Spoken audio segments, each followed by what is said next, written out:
Hello, welcome back to Yathra's kitchen. എന്തൊക്കെയുണ്ട് വിശേഷങ്ങൾ? എല്ലാവരും സുഖമായിരിക്കുന്നത് കരുതുന്നു. അപ്പം നമുക്കിന്ന് വളരെ പഴയ ഒരു റെസിപ്പി ആയിട്ടാണ് വന്നിരിക്കുന്നത്. വേറൊന്നുമല്ല, പണ്ടത്തെ അമ്മമാരൊക്കെ ചെയ്തുകൊണ്ടിരുന്ന ഒരു പരിപാടിയാണ്. ഈ കേടായ തേങ്ങയൊക്കെ ഉണ്ടെങ്കിൽ അവർക്ക് വെറുതെ കളയാൻ പറ്റത്തില്ലല്ലോ.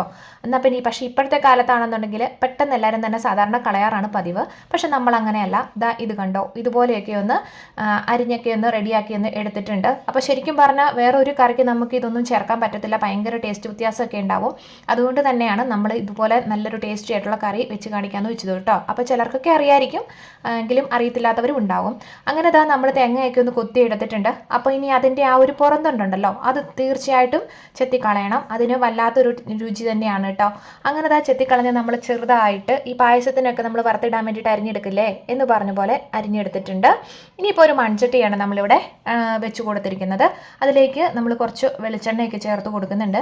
എണ്ണയൊന്ന് ചൂടായി വന്നോട്ടെ. അത് മാത്രമല്ല, കുറച്ചൊന്ന് ചുറ്റിച്ചൂട് കൊടുക്കണം കേട്ടോ, മൺചട്ടി ആയതുകൊണ്ട് തന്നെ.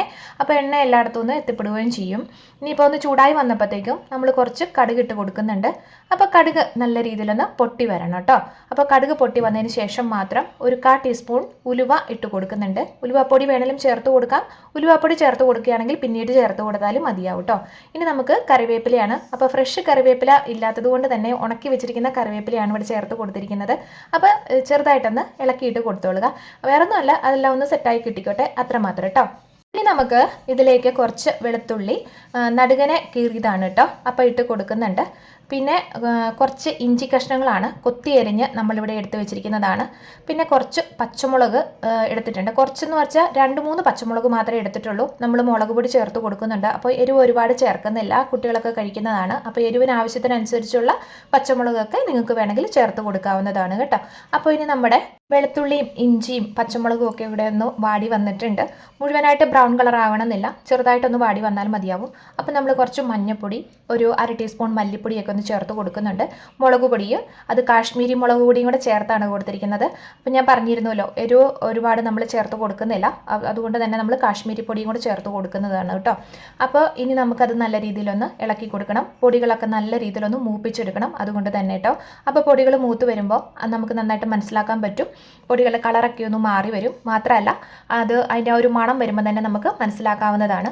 അപ്പോൾ പൊടി നല്ല രീതിയിലൊന്ന് മൂത്ത് വന്നതിന് ശേഷം നമ്മളൊരു സ്വല്പം വെള്ളം ആദ്യം ഒഴിച്ചു കൊടുക്കുക. ചട്ടി ആയതുകൊണ്ട് തന്നെ ഒരുമിച്ച് വെള്ളം ഒഴിച്ചു കൊടുക്കരുത്. ചട്ടി പെട്ടെന്ന് പൊട്ടിപ്പോവും സ്റ്റൗവിലിരിക്കുന്നത് കൊണ്ട് കേട്ടോ. അപ്പോൾ കുറച്ച് വെള്ളം ഒഴിച്ച് ഒന്ന് ഇളക്കി കൊടുത്തതിന് ശേഷം മാത്രം ബാക്കി നമ്മുടെ കറിക്ക് ആവശ്യത്തിനുള്ള ചാറിനുള്ള വെള്ളം ചേർത്ത് കൊടുക്കുക കേട്ടോ. അപ്പോൾ ഞാനിവിടെ സാധാ പച്ചവെള്ളം തന്നെയാണ് ചേർത്ത് കൊടുത്തിരിക്കുന്നത്. ചൂടുവെള്ളം വേണേലും ചേർത്ത് കൊടുക്കാം, എങ്ങനെയാണേലും കുഴപ്പമില്ല കേട്ടോ. ഇനി നമുക്ക് അതിലേക്ക് അരിഞ്ഞു വെച്ചിരിക്കുന്ന തേങ്ങാക്കൊത്തുകളെല്ലാം കൂടെ ചേർത്ത് കൊടുക്കാവുന്നതാണ്. എന്നിട്ട് ചെറുതായിട്ടൊന്ന് ഇളക്കി കൊടുക്കുക. തിളയ്ക്കേണ്ട ആവശ്യമൊന്നുമില്ല, അല്ലാതെ തന്നെ നമുക്കൊന്ന് മൂടി വെച്ച് വേവിച്ചെടുക്കാവുന്നതാണ്. എന്ന് വെച്ചിട്ടുണ്ടെങ്കിൽ മൊത്തമായിട്ട് വേവിക്കുന്നതിനല്ല, നമുക്കതിലേക്ക് കുറച്ചുകൂടെ സാധനങ്ങൾ ചേർത്ത് കൊടുക്കാനുണ്ട്. അപ്പോൾ അതവിടെ ഇരുന്നൊന്ന് തിളച്ച് വന്നോട്ടെ ആദ്യം തന്നെ. ഇനി നമ്മൾ എടുത്തിരിക്കുന്നത് ഉണക്കമീനാണ് കേട്ടോ. അപ്പോൾ സ്രാവ് മീനാണ്. നമുക്കിതുപോലെ ഇവിടെ മുറിച്ച് വല്ലപ്പോഴും ഒക്കെ കിട്ടാറുള്ളൂ. അതുകൊണ്ട് തന്നെ അതിൻ്റെ തൊലിയൊന്നും നമുക്ക് കളയാനായിട്ട് ഭയങ്കര പാടാണ്. അതുകൊണ്ട് ഞാനത് നല്ലതായിട്ട് ക്ലീൻ ചെയ്തൊക്കെ ഒന്ന് എടുത്തിട്ടുണ്ട്. ചെറിയ കഷ്ണങ്ങളായിട്ട് മുറിച്ചുകൂടി എടുത്തിട്ടുണ്ട്. ഉപ്പുമീൻ ആയതുകൊണ്ട് തന്നെയാണ് നമ്മൾ ആദ്യം ഉപ്പ് ചേർത്ത് കൊടുക്കാത്തത് കേട്ടോ. നമ്മൾ ഇതെല്ലാം മീനെല്ലാം ഒന്ന് റെഡിയായി വന്നപ്പോഴത്തേക്കും നമ്മുടെ തേങ്ങാക്കൊത്തുകളെല്ലാം കൂടെ ഒന്ന് തിളച്ച് വരുന്നുണ്ട്. അപ്പോൾ സൈഡിൽ കൂടെ തന്നെ അതിൻ്റെ ആ ഒരു മുളക് പൊടിയും കാര്യങ്ങളും ഒക്കെ കൂടി ഒന്ന് പിടിച്ചിരിപ്പുണ്ടായിരുന്നു. അപ്പോൾ അതെല്ലാം കൂടെ തോണ്ടിയിട്ട് നമ്മുടെ കറിക്കകത്തോട്ട് തന്നെയാക്കി ഒന്നുകൂടെ ഒന്ന് ചെറുതായിട്ട് ഇളക്കി എടുക്കുന്നുണ്ട്. എന്നിട്ട് വേണം നമ്മളിവരെ കഴുകി റെഡിയാക്കി വെച്ചിരിക്കുന്ന മീൻ കഷ്ണങ്ങളെ എല്ലാം കൂടെ അതിലേക്ക് ഇട്ട് കൊടുക്കുക. അപ്പം മീൻ കഷ്ണങ്ങൾ എടുക്കുമ്പോൾ എപ്പോഴും ഓർക്കുക, ചെറിയ മീനേക്കാളും നല്ലത് ഇതുപോലുള്ള ദശയുള്ള മീനുകളായിരിക്കും. തെരണ്ടി മീനോ ഇതുപോലുള്ള മീനുകളൊക്കെ ആയിരിക്കും നല്ലത്. ഇനി നമ്മളിതാ 2 കുടംപുളി കഷ്ണങ്ങളെയും കൂടെ ചേർത്ത് കൊടുക്കുന്നുണ്ട് പുളിക്ക് ആവശ്യമായിട്ട്. ഇനി നിങ്ങൾക്ക് കുടംപുളി ഇല്ലാന്നുണ്ടെങ്കിൽ സാധാ പുളി വേണമെങ്കിൽ നമ്മുടെ വാളംപുളി ഉണ്ടല്ലോ ചേർത്ത് കൊടുക്കാം.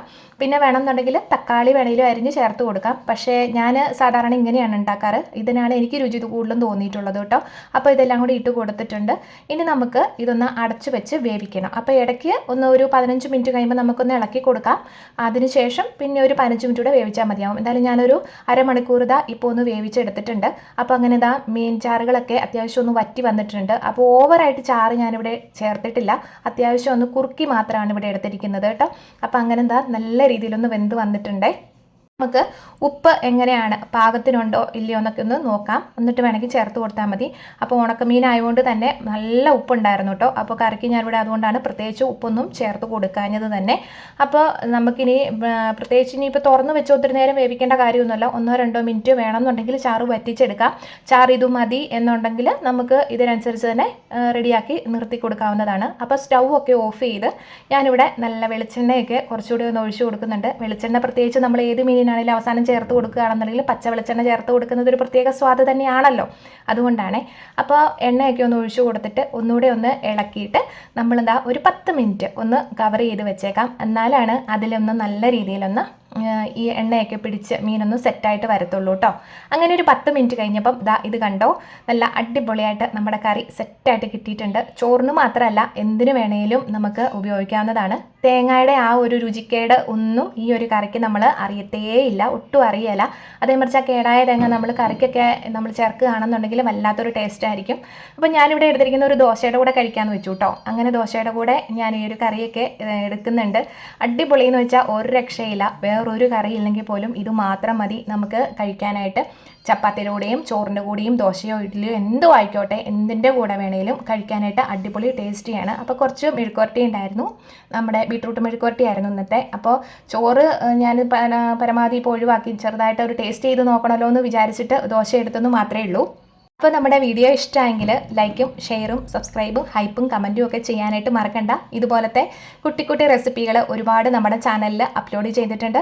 അപ്പോൾ കണ്ടിട്ട് സപ്പോർട്ട് ചെയ്യണം. അഭിപ്രായം കമൻറ്റിലൂടെ അറിയിക്കാൻ മറക്കണ്ട കേട്ടോ. ടാറ്റാ.